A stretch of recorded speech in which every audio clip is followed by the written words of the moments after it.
Welcome to this week's edition of Gene and Cell Therapy Updates, covering the latest breakthroughs. Brought to you by LucidQuest. In Korea, Seoul St. Mary's Hospital has initiated the country's first clinical trial using CAR-T cell therapy for systemic lupus erythematosus. A patient with severe, treatment-resistant lupus has shown improved disease markers following 14 infusions. The therapy, which suppresses lupus-driving B cells, reflects similar overseas success and leverages a multidisciplinary team approach combining rheumatology and hematology expertise.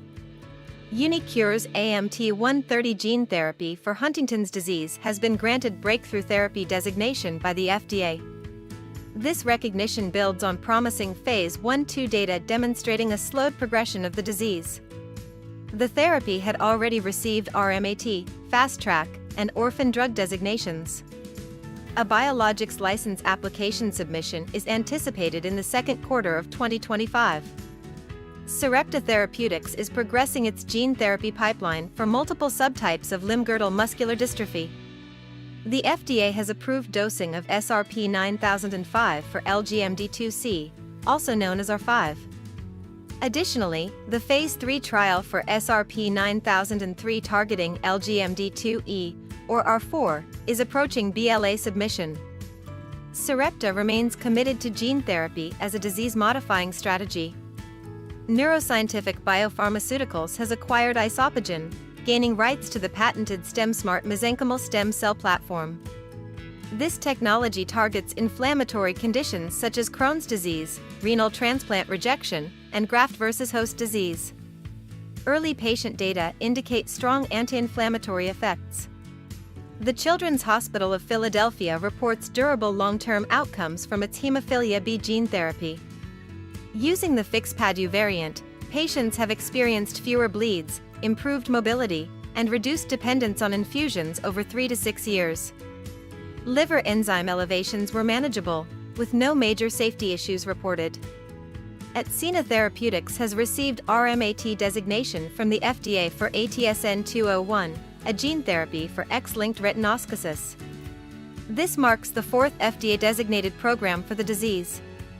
ATSN-201 utilizes a novel AAV-SPR capsid for precise central retina targeting.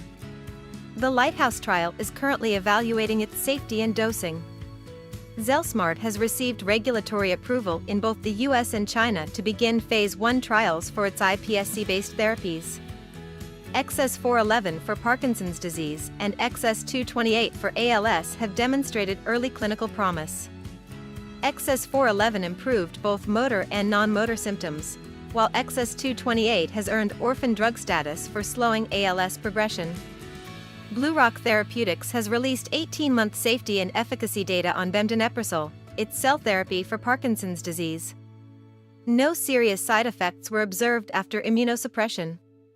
PET scans confirmed engraftment of dopaminergic neurons.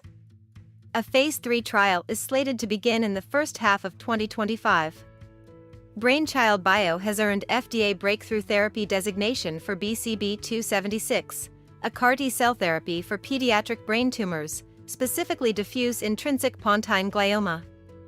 A pivotal Phase 2 trial is planned for the fourth quarter of 2025. The decision follows survival benefits seen in the Brainchild 03 trial.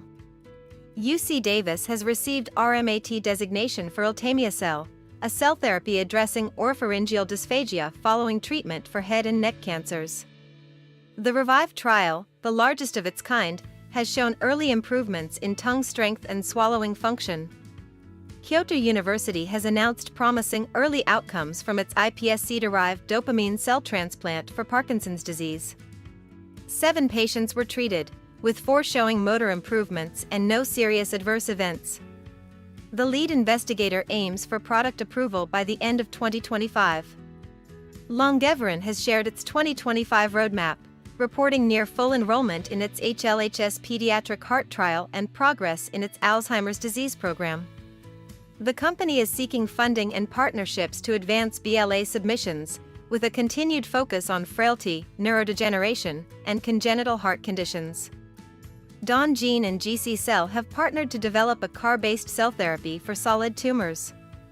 The collaboration combines Dawn's tumor-specific antibody with XellSmart's CAR platform, aiming to improve targeting and reduce toxicity in solid cancers, including lung and colorectal. In Japan, Ferring's bladder cancer gene therapy Adstiladrin has demonstrated a 75% complete response rate at 3 months in patients with non-muscle invasive bladder cancer. The treatment exhibited only mild to moderate side effects, reinforcing its potential as a new standard of care. Stay ahead in gene and cell therapy research. Like, share, and subscribe for weekly updates. Visit www.lqventures.com or email us at info@lqventures.com for expert healthcare consultation.